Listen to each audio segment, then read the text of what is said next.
the topic came up of what if we shot a comedy show that's kind of like Trailer Park Boys meets Breaking Bad meets Ozark. We just want to give people a break from the real world bullshit.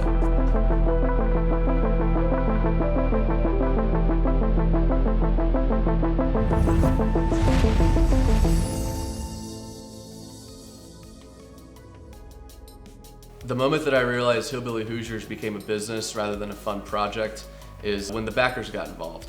We started getting some serious money pumped into the project, and what started as a fun project with some friends going way back, it's a business, and we had to treat it as such. I think that we're seeing a lot of decentralization from markets like Los Angeles, Chicago, and New York, because production is so expensive in those markets. It costs a lot of money to make anything in those markets.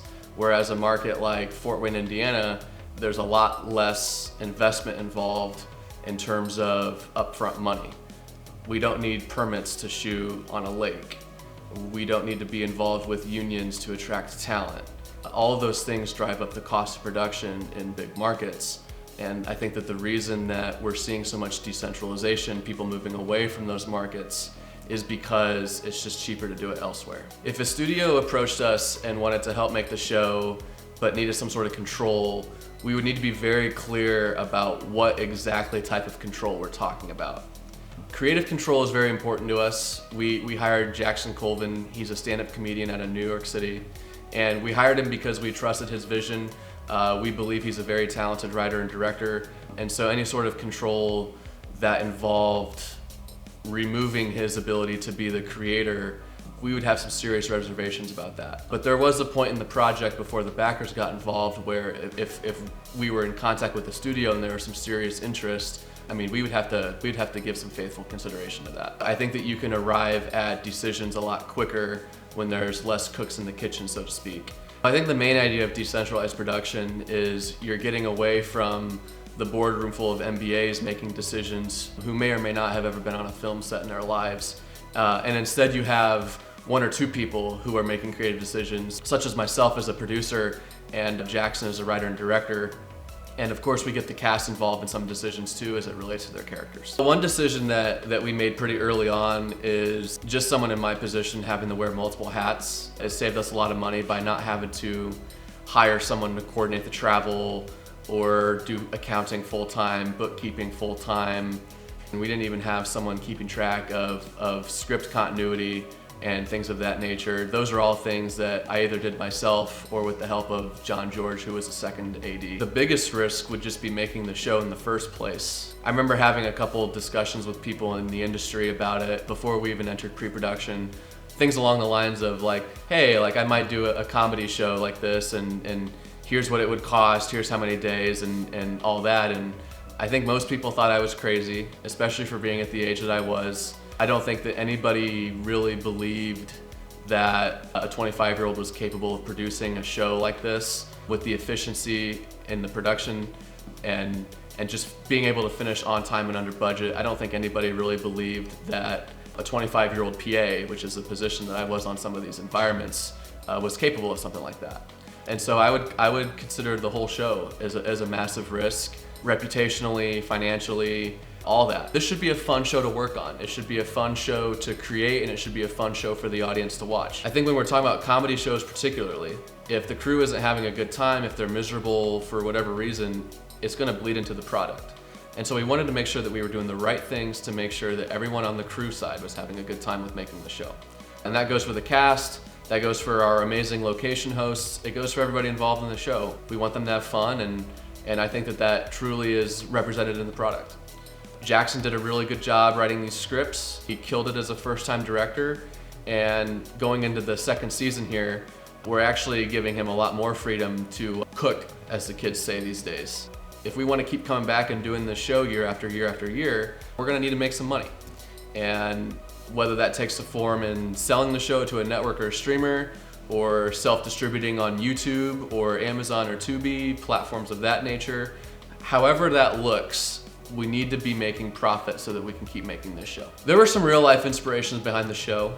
I would say most of it is fake, obviously, but the particular locations that we shot on, I've been going up there since I was in, I don't know, 8th or 9th grade, hanging out with the Lakers, and the topic came up of what if we shot a comedy show that's kind of like Trailer Park Boys meets Breaking Bad meets Ozark, and we had these fantastic location hosts who were willing to host a production on their lake for 2 weeks. We had great actors that got involved in the show pretty early on. Before we entered production, all the actors were attached to the show for a whole year already.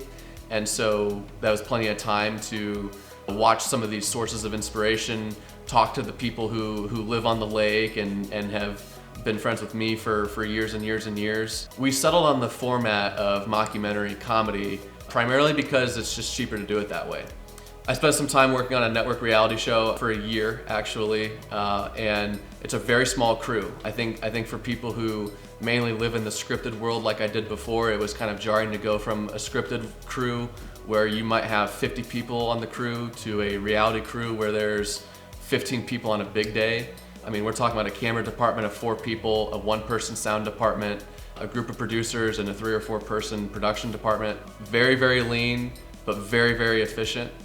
You can get a lot shot when you don't need these elaborate lighting setups when you're talking about like a cinema type of thing. Many people these days consume their content vertically, talking about the TikToks, the Instagram, the Facebook shorts, things of that nature. And so one thing that we're leveraging in marketing the show is short form vertical content. Re-editing some of the scenes to make it fit that vertical format. Obviously shows are shot rectangularly, of course, and so we had to figure out a way to leverage over 15 hours of footage that we shot into something that could fit like this. It's simply put, that's just how most people are watching content right now, and so the intention behind that is to feed them into the longer form platforms that our show will be on. The core promise that we make to our audience is that whenever you watch Hillbilly Hoosiers, you're giving your brain a mental vacation. We're not doing politics. We don't really get into real serious, deep stuff in the show. It should just be a fun show to watch. And so whether you're turning your brain off for 20 minutes or you're binging the whole season for, an hour or 2, we just want to give people a break from the real world bullshit. The primary demographic for our audience is 15 to 35-year-old males, mainly because this is the type of humor that boys enjoy, candidly. But I also think that there's something for everybody in this show. We have Kyle King plays Tim Sr., kind of a hippie mushroom connoisseur. We have Sally, the president of the Lake Association. I think people who are politically inclined can relate to her character. And then of course we have the 2 moonshiners, the 2 guys who are just hustling for a couple of extra bucks. I think a lot of people can relate to that these days. Every character in this show has their own struggles and they're on their own journey. And I think that just about anybody that's part of any audience demographic can find some things that they can relate to in this show. The key performance indexers for season 1 is pretty simple. First and foremost, we need to get to a place where our YouTube channel and other social channels are monetized. That allows us to collect ad revenue from the platforms who are hosting our content. And then secondary to that, we need to see steady improvement on a daily basis. Whether it's 1% better every day, we just need to see steady improvement on a daily basis. That'll help our backers continue to back us, and that'll help us figure out what's working for the audience, what's not working for the audience, and then tailor the future content creation to fit the needs of our audience. Because at the end of the day, the audience is our main shareholders. We're gonna go as far as the audience takes us. This is for the audience. This is not a vanity project for us. Everything that we're doing is toward the enjoyment of the audience.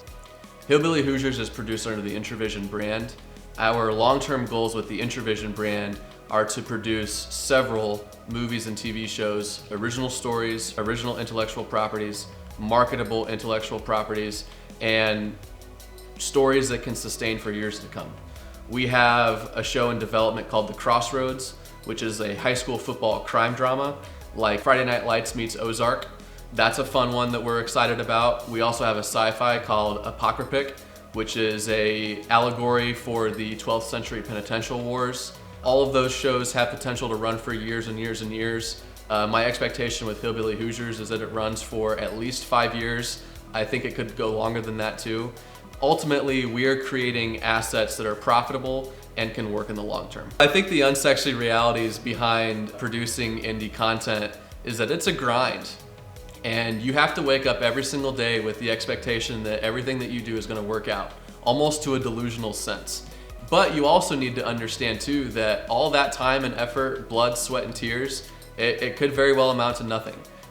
The failure rate for independent shows and movies are not something that we spend a lot of time looking at, because we expect that this will succeed. But I think it's also irresponsible to deny reality in that most of these types of ventures don't work out. And so we need to do the things that will make it work. Hollywood has earned a reputation where every single person who's important on a set has a fleet of assistants, tons of cash. It's a very, very glamorous reputation that people who don't work in the industry don't quite understand is pretty false. This is not glamorous work. Personally, as the executive producer of this show, I was averaging 4 hours of sleep per night while we were shooting versus the average 6 to 7 that I get when we're not shooting. And so there's a physical and a mental toll that it takes. I think a lot of people don't understand that, especially in the indie environment, is there is a lot of blood, sweat, sometimes even tears involved. Not with me, but with others.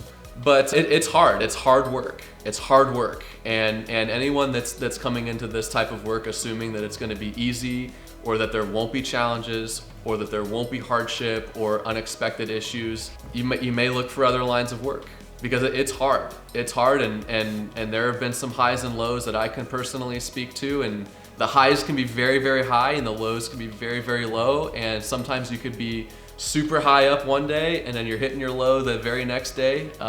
I can attest to that. It's happened to me. Literally in a period of 12 hours is how rapidly things can change for people that work in this industry. And so the playbook is to try to find some sort of balance in the highs and lows. And even I'm still working on that. I'm nowhere near perfect. I'm nowhere near perfectly balanced when it comes to managing the highs and the lows. But for someone who's coming in to do this type of work, that's probably one of the first things that I would share with them as far as advice goes. If this was a Hollywood production, I think what would mainly be different about it is I'm probably getting 6 to 7 hours of sleep a night, because we have a full staff that are working on some of the things that I have to do when I wrap. Examples of that being, we didn't have PAs on this shoot. I was simultaneously the producer and the PA at the same time. I was the one that was picking up coffees in the morning. I was the one that's stocking the crafty. You know, those are usually things that you have help doing, and we just couldn't afford the luxury of that type of help here. And you know, obviously PAs are important, and every efficient set has a rock star PA on it. In this case, I was both the producer and I tried my very best to be that rock star PA. Hey everybody, I'm Ben Richards, founder of Intravision and executive producer of Hillbilly Hoosiers. To keep up with everything that we're doing and to grab merch from our store, follow or subscribe at intravision.us or visit intravision.us. Thanks for watching, and we'll see you next time. In our case, it was set under George Jones's White Lightning song, or a cover of that, and we showed it to potential investors, and that worked. I can tell you that video probably sold more than one of the investors on getting in on the project, as well as some of the cast members.